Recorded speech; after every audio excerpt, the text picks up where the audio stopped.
My name is Brooke Crowder, and I'm speaking on behalf of the Refuge Ranch this morning. I want to thank you all for being here.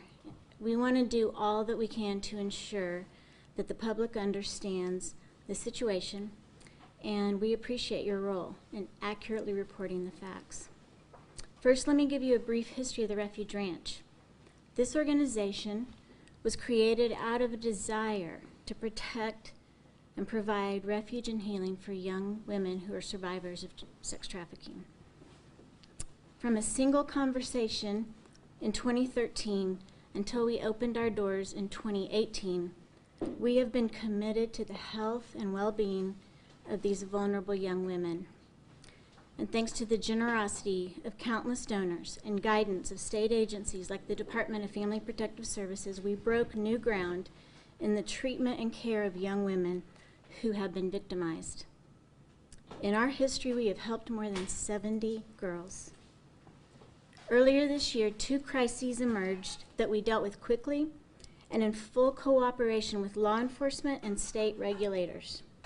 To give you a detailed overview of the 2 separate issues, I would like to turn it over to our Public Relations Director, Stephen Phoenix.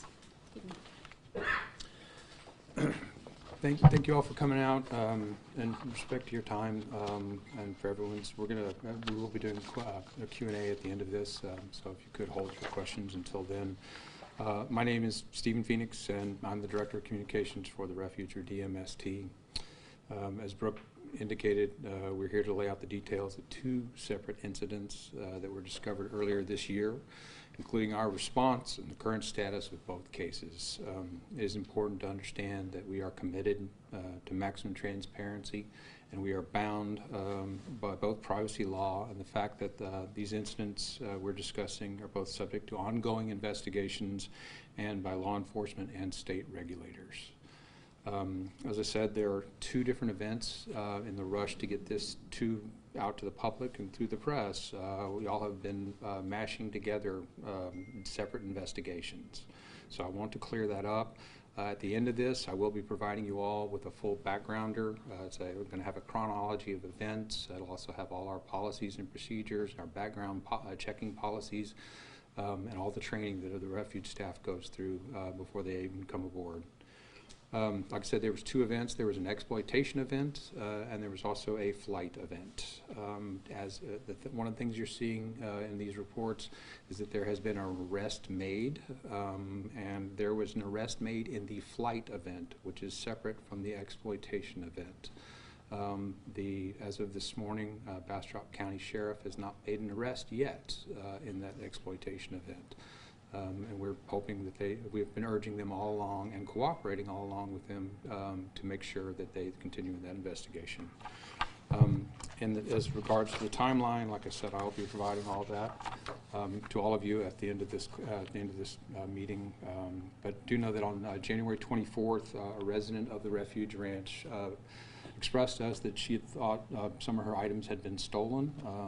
A director on staff couldn't tell there was something more to this story, and she interviewed her, and that's when the outcry happened. The resident didn't tell us at that time that there was another friend of hers was involved.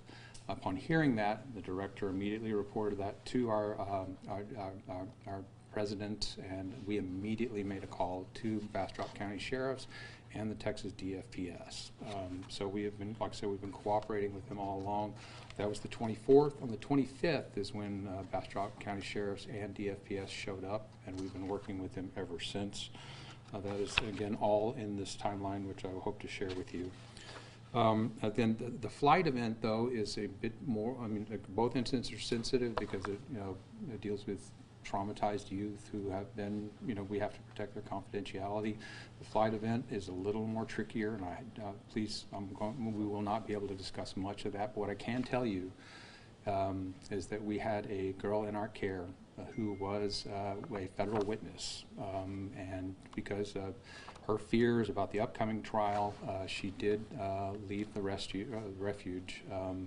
We believe that some of our staff helped participate in that. Homeland Security and others came in to help in that investigation. They actually confronted those staffers. One of them lied directly to a federal officer, and that is the one charge that has been filed at this point. That is all we have, regarding any sort of arrest. So I just want to make sure that's clear, and that we want to do more going forward. Anyway, in both cases, we were responding immediately to the notification of these problems, and we immediately notified law enforcement, then terminated the perpetrators for cause. We continue to cooperate with law enforcement and state regulators to bring this perpetrator to justice. We're here to answer your questions on both these two incidents. Can you give a little more clarification on the case for the flight? Because you did mention, hey, that's the one that there's been an arrest.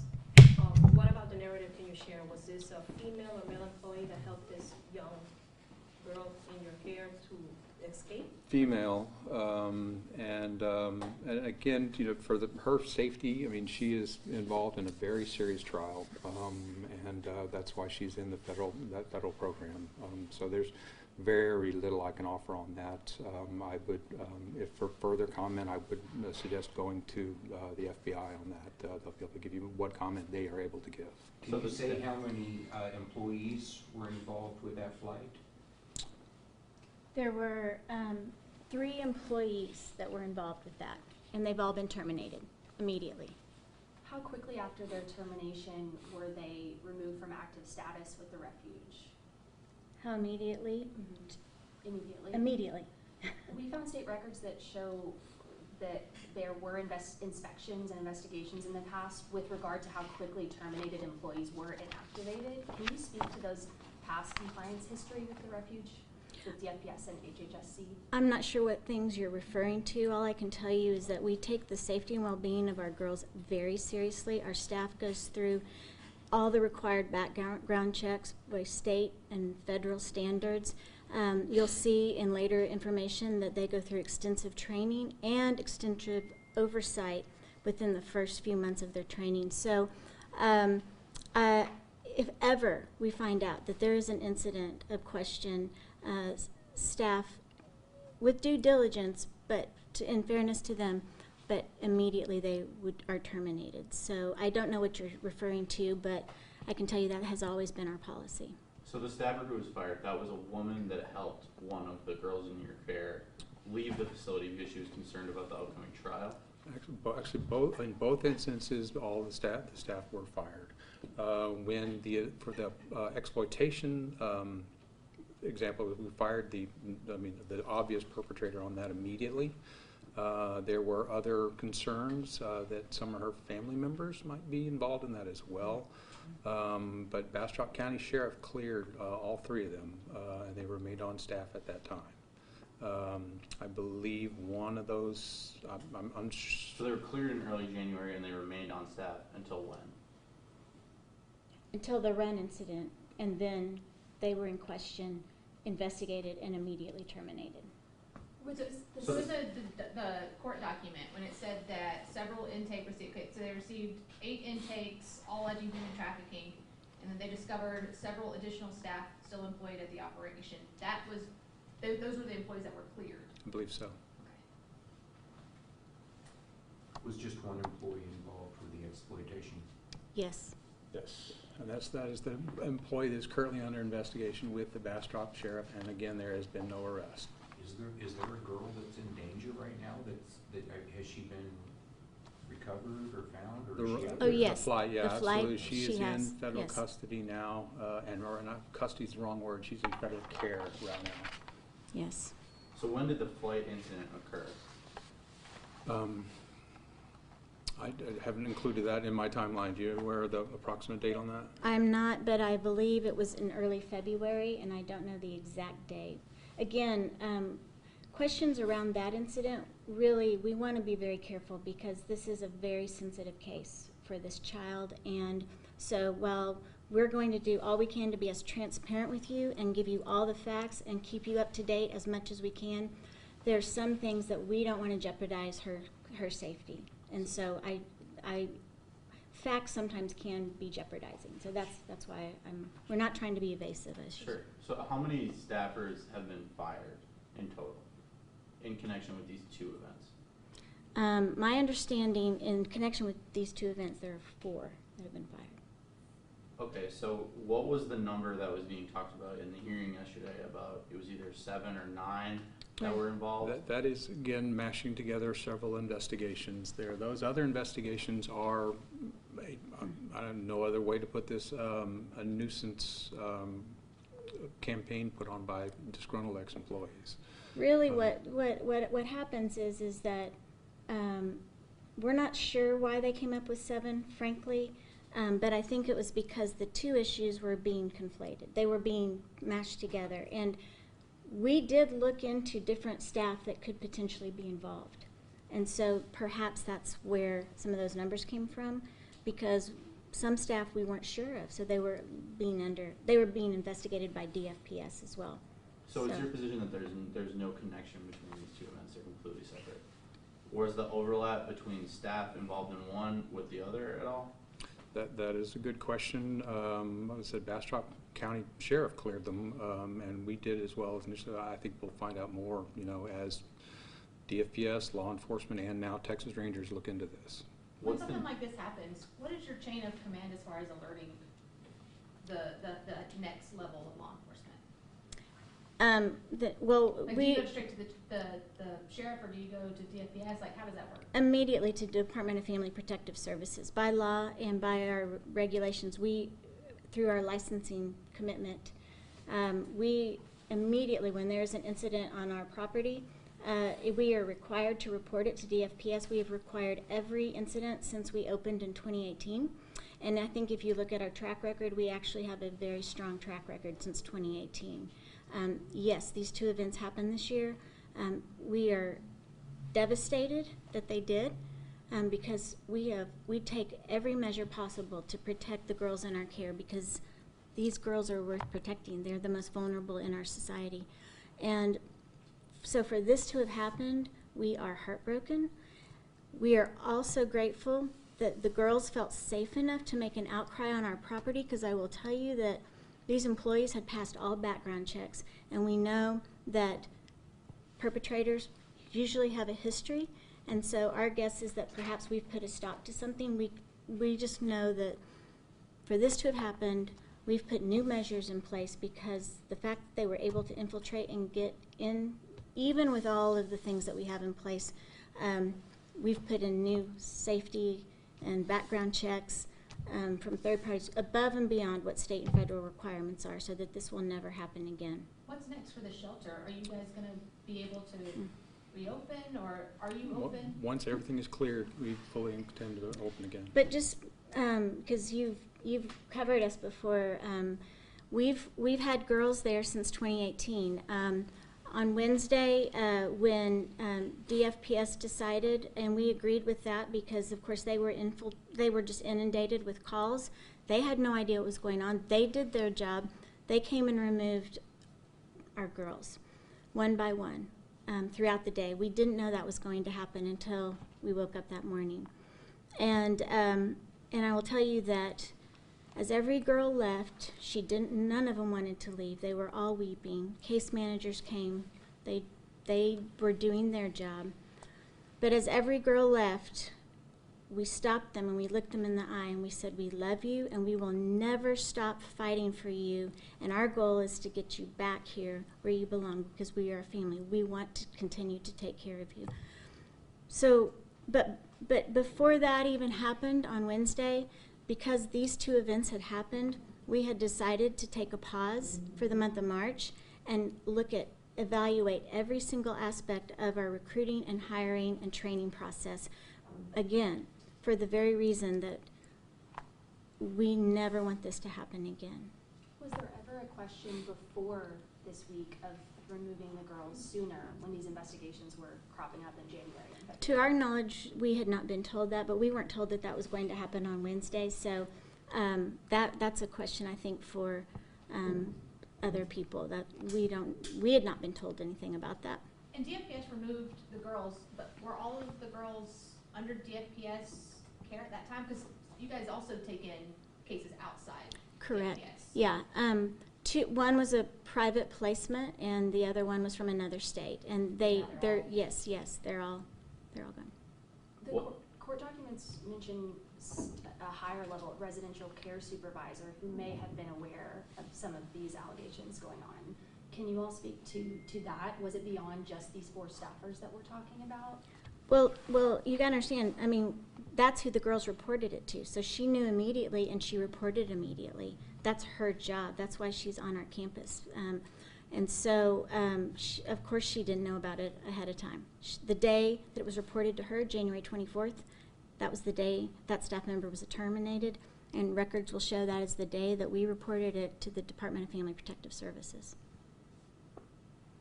You talked about employees, all the employees passing background checks. Can you talk about how many employees were employed at your facility and all of them passed background checks? Oh, yeah. Every single person that works in our organization, not just the ones at the Refuge Ranch, but any of us that work not in direct care, we all go through background checks and training. So how many were at the ranch? I don't know at the time how many were at the ranch because we have 24/7 around the clock care, and so at any one time we could have 20 employees, we could have 45 employees. We don't ever stop taking care of these girls. It's 24/7. So I can't tell you exactly how many were at the Refuge at that time. How many are on the staff?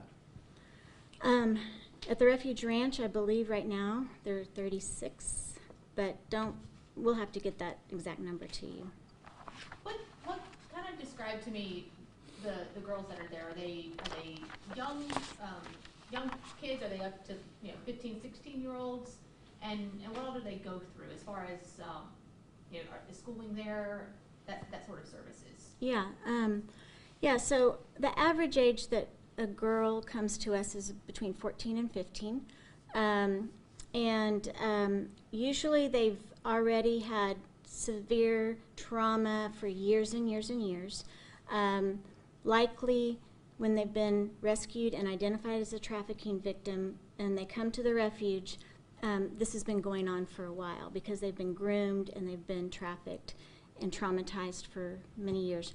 So what we do is we provide on-site services that they need in order to access to heal.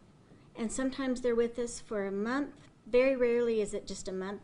Usually on average they're with us 9 months to a year. And we have an on-site charter school that is run by the University of Texas Charter School. So the girls immediately get back on track with their education. We've had 7 girls get her high school diploma. We've had 4 girls be accepted to college. And they also have access to different therapies. So we have equine therapy. We have art therapy. Of course, we have therapy for the trauma. And we also have medical care and psychiatric care in partnership with local doctors and psychiatrists who work for us, are contracted with us. And so we surround these girls with the very best care. It's very comprehensive care. It's very costly care. But of course, these girls are worth it. And we have these resources to bring to them to help them heal.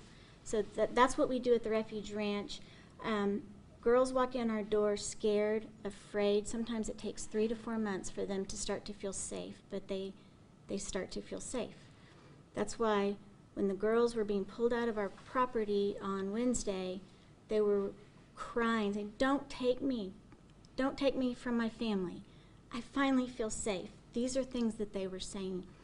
And so of course for us, that is re-traumatizing girls that were feeling safe at the Refuge.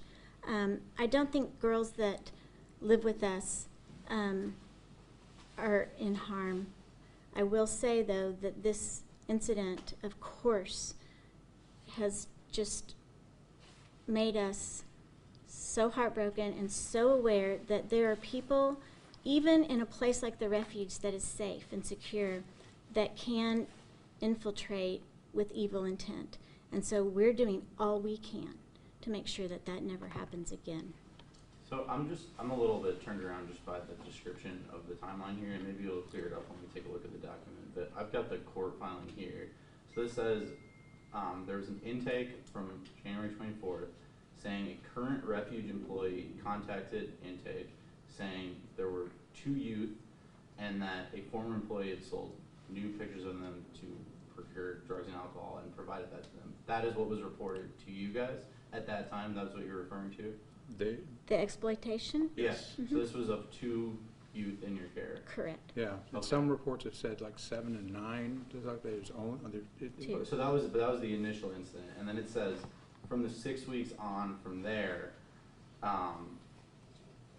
between 124 and 34, statewide intake received 8 intakes, all alleging human trafficking by the former police. That would presumably refer to the person you fired right away when you heard about this.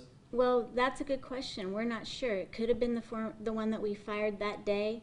It could have been another employee prior. We don't know. Yeah, they they don't don't keep They tell haven't us. shared the details of the allegations. They that were they made. can never. DFPS can never report or share who calls in state mandated reporting of any type of allegation. But they don't because- share who the allegations were against, so you don't know if it was against the person you fired or if it was against other staff?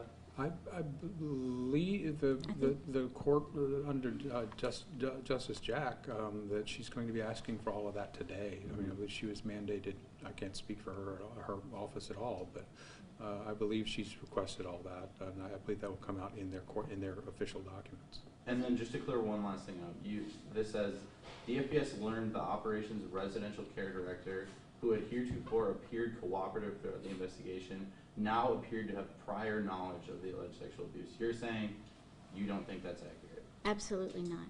No. I think the moment she was, there was an outcry made to her, she reported it. Do we know how many of the girls received the drugs and alcohol? Like if it was, pictures that were taken and sold in order to get the drugs and alcohol and pass that out? Were all of the girls It was involved in just, it was just those 2. Yes. that? That's it. And so just another clarifying question, so the employee that was fired in January after the exploitation event is different than the employee who has been arrested Correct. for the 2 separate incidents? Be- Are you all going to share any names of the employees that have been terminated as part of this investigation? I need to talk to legal counsel on that. Just, I mean, and people are innocent until proven guilty. So that's, some of that is out of our hands. And like I said, I think you'll see a lot of that within what is revealed in the Justice's court. Another question, we're hearing from some families who are hearing about some of these details for the first time, loved ones of the girls. What is the process like for notifying family and loved ones, their contacts outside of the refuge of these events? In the exploitation instance and the flight instance there, we immediately contacted their case manager. Sometimes these children are in a conservatorship, and they're wards of the court. So that's part of that, mandated reporting. Let them know that their ward has had an incident on our property, and so it's either immediately to the parent or the case manager. Sometimes there's probation officers involved and law enforcement, et cetera. But yeah, we're in open communication with all of them. I mean, absolutely as fast as possible. Also, with both these incidents, I believe DFPS, requires like a 12-hour reporting time on everything. We were almost immediate. And was there sexual abuse connected with the flight incident? No.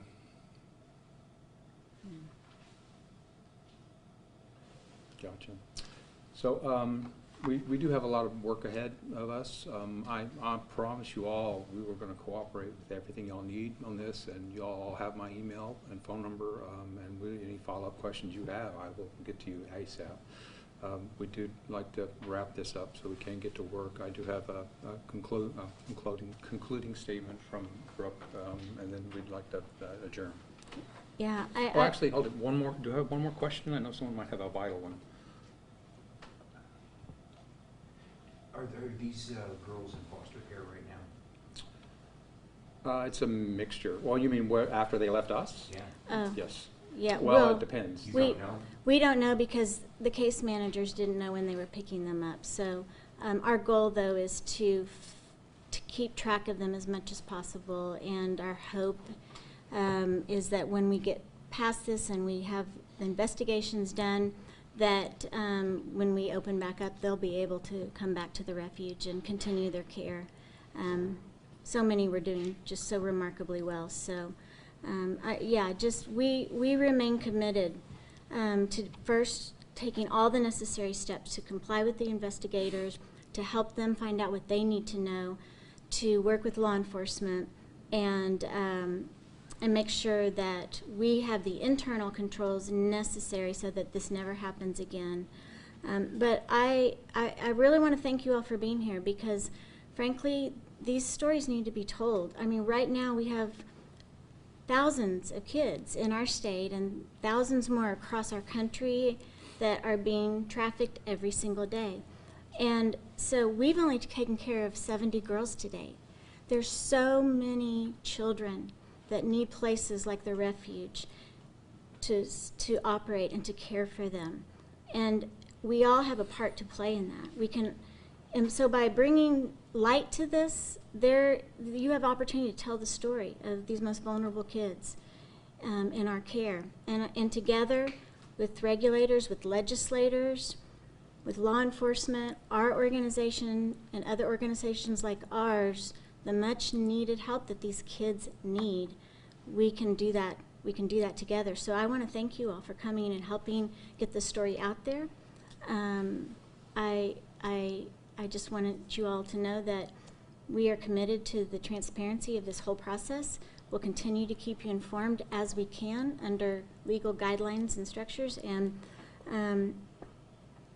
there's a battle over the lives of these kids, and they are worth the fight, and we're going to continue to battle, and we will continue to being a voice for these girls, and we'll continue to do all we can to care for them. So thank you all very much for being here. Thank you.